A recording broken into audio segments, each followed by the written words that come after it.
ایک ایتھیس نے اعتراض کیا یہ رحمت للعالمین ہے اور جناب گردنیں اڑانے کا حکم بھی دے رہے ہیں, یہ کیسے رحمت للعالمین ہے؟ بھائی رحمت للعالمین کا یہ مفہوم کہ کسی کو کچھ بھی نہ کہیں یہ رحمت نہیں ہے, یہ انسانیت کے لیے زحمت بن جائے گی یہ عادت, تو کیونکہ اس صفت کو فالو کرنا ممکن نہیں ہے. رحمت کا معنی ہر لحاظ سے جامع شخصیت ہیں آپ صلی اللہ علیہ وسلم.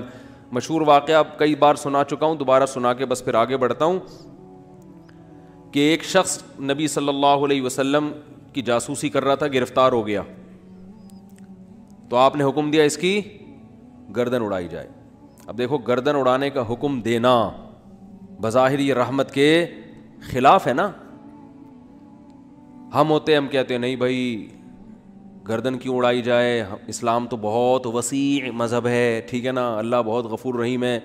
آپ صلی اللہ علیہ وسلم نے حکم کیا دیا گردن, کیونکہ نہیں اڑائی تو یہ اپنے ساتھیوں کے ساتھ ناانصافی ہوگی, کل دوبارہ جاسوسی کرے گا. ہمارے ساتھ پہلے اپنے لوگ ہیں, لیکن اس نے اپنی 6 بیٹیوں کا واسطہ دیا کہ میری 6 بیٹیاں ہیں, میں 6 بیٹیوں کا باپ ہوں, آئندہ نہیں کروں گا.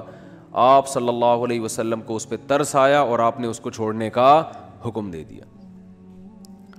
دوبارہ گرفتار ہو گیا, دوبارہ کمبخت جاسوسی کر رہا تھا. پھر اس نے اپنی 6 بیٹیوں کا واسطہ دیا, مجھے نہ مارے میری 6 بیٹیاں ہیں. تو آپ نے کیا فرمایا, لا یلدغ المؤمن من جوہر مرتین, مسلمان ایک سوراخ سے 2 دفعہ نہیں ڈسا جاتا. حکم دیا اس کو مار دو, اس لیے کہ اس کی بیٹیوں کا خیال کریں یا اپنے ساتھیوں کا خیال کریں. کیسا بیلنس اس میں, اصل بتا دیا کہ اصل رحمت ہے. ایک روایت میں آتا ہے تخلقوا باخلاق اللہ, اللہ کی صفات اختیار کرو.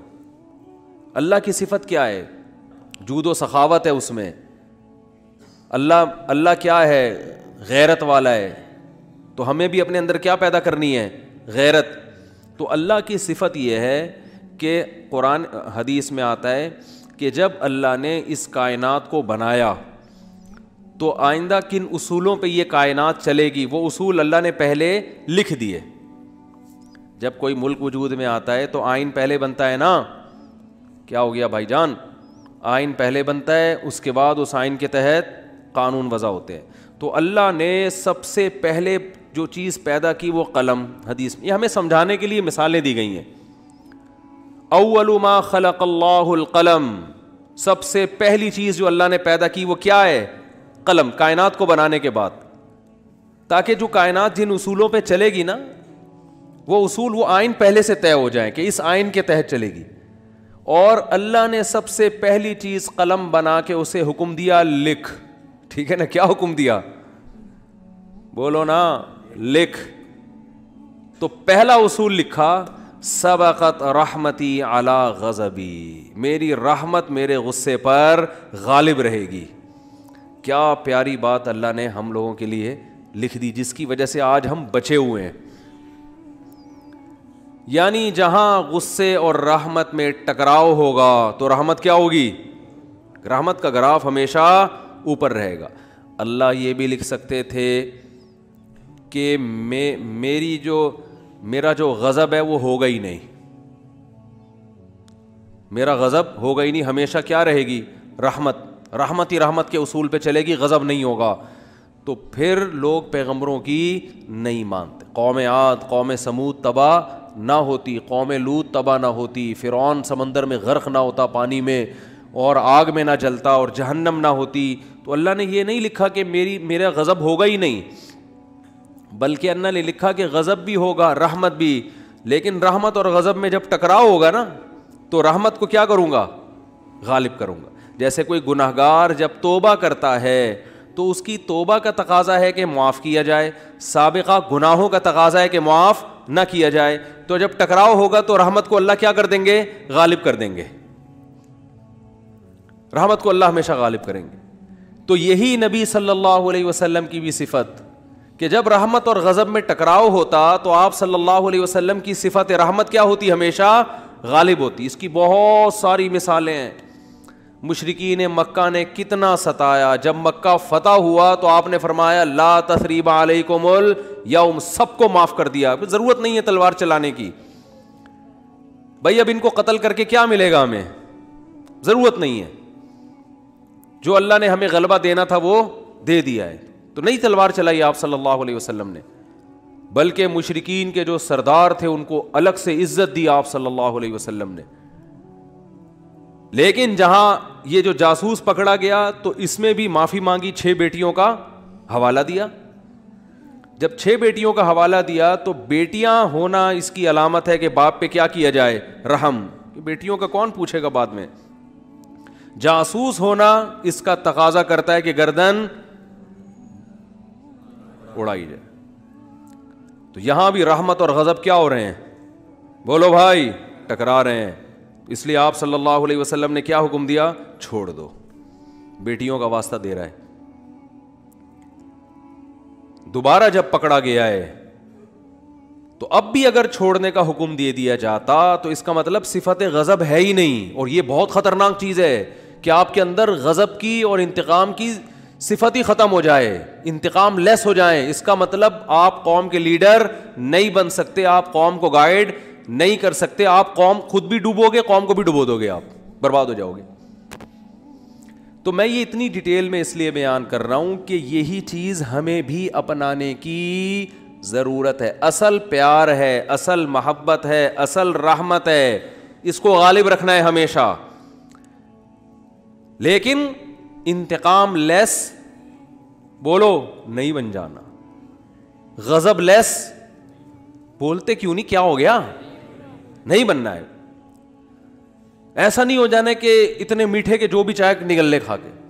تو یہ جو علماء پہ لوگ اعتراض کرتے ہیں وہ یوں نہیں کیا تو ان کو غصہ کیوں آ گیا, کھڑے کھڑے سنا کیوں دی, یہ تو بھائی آدمی ہے, روٹی کھائیں گے تو غصہ آئے گا. اور اگر اتنے میٹھے کہ جو مرضی کرتا رہے غصہ ہی نہ آئے تو ایسا نہیں ہوتا. پیغمبروں کو نہیں غصہ آیا. حضرت موسیٰ علیہ السلام کلیم اللہ, صحیح ہے نا, ان کا جلال کیا تھا, مشہور تھا, کلیم اللہ تھے. کیسا جلال کے واقعات ہیں. حدیث میں آتا ہے کہ موت کا فرشتہ حضرت موسیٰ علیہ السلام کے پاس آیا انسانی شکل میں. حضرت موسیٰ نے پوچھا کیسے آنا ہوا, ٹھیک ہے نا, کہا موت کا فرشتہ ہوں, آپ کی روح قبض کرنے آیا ہوں. حضرت موسیٰ نے ایک کھینچ کے تھپڑ لگا, اتنی زور سے مارا ان کی آنکھ نکل کے گر گئی نیچے. وہ اللہ کے پاس گئے, اللہ اپنے کس بندے کے پاس بھیجا ہے تو نے مجھے, ہے بھائی. پتہ نہیں حضرت موسیٰ کو غصہ کس بات پر آیا, اسٹائل ان کا ایسا ہوگا, ہے بھائی, یا کیا وجہ, وہ تو حضرت موسیٰ ہی جانتے ہیں. ظاہر ہے پیغمبروں کو ناحق غصہ نہیں آتا, لیکن اللہ بس ایک حضرت موسیٰ کی جو جلالی صفت ہے نا اس کا اظہار کرنا چاہتے تھے کہ دشمنوں کو کہ ان سے بچ کے رہو, ٹھیک ہے نا. انہوں فرشتے کے تھپڑ لگا دیا تو تھوڑا سا احتیاط رکھو ان سے. تو اصل کیا ہے میرے بھائی, اصل محبت ہے. یہ میں اس لیے بتا رہا ہوں کہ بعض لوگ الٹی کوالٹی ہوتی ہے ان کے اندر. اصل غصہ ہے, جب دیکھ لیں غصہ جاری نہیں ہو رہا تو پھر تمیز پہ آ جاتے ہیں وہ, ٹھیک ہے نا. شروع میں کیا کرتے ہیں, غصہ اور مار دھاڑ اور گالیاں یہاں سے شروع کرتے ہیں پہلے, یعنی آپشن یہ ہوتا ہے ان کا. اگر اس سے بندہ قابو میں نہیں آیا تو ان کو اندازہ ہو جاتا ہے یہ قابو میں آنے والا نہیں ہے, پھر وہ کس سے بات کرتے ہیں, تمیز سے بات کرتے ہیں. بالکل اس کی مثال ہے, ایک آدمی نے کسی کے چاقو رکھا, بولا تیری جیب میں جو کچھ ہے نکال دے, اس نے ٹیٹی نکال دی, ٹھیک ہے. اب یہ کہہ رہے تیری جیب میں جو کچھ ہے نکال دے, ٹھیک ہے. یعنی سامنے والا اگر آپ سے بھی بڑا فنٹر نکل آیا, آپ سے بھی بڑا فنٹر نکل آیا تو پھر آپ کہتے ہو بھائی یہاں تمیز, یا تمیز سے بات کے علاوہ آپ کے پاس کوئی آپشن نہیں, فوراً غصہ ٹھنڈا ہو جاتا ہے. تو یہ غلط ہے. نہ تو غصہ لیس ہو جانا ٹھیک ہے کہ کچھ بھی ہوتا رہے.